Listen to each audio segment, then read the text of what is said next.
আমার হাতে যে জিনিসটা দেখতে পাচ্ছেন ইউএসবি সাউন্ড কার্ড, এটির দাম 100 থেকে 150 টাকা বা 200 টাকা হতে পারে। দারাজ এবং অনেক গ্যাজেটের দোকানে পাওয়া যায়।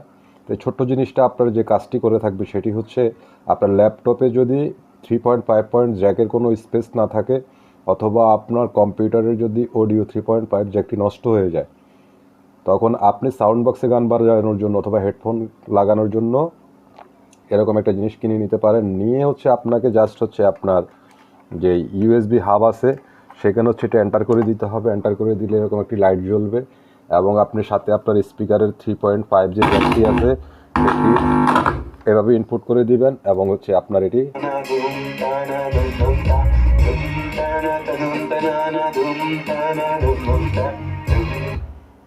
আপনি চাইলে এখানে আরও একটি পোর্ট আছে, এই পোর্টটার মধ্যে আপনি আপনার মাইক লাগাতে পারবেন।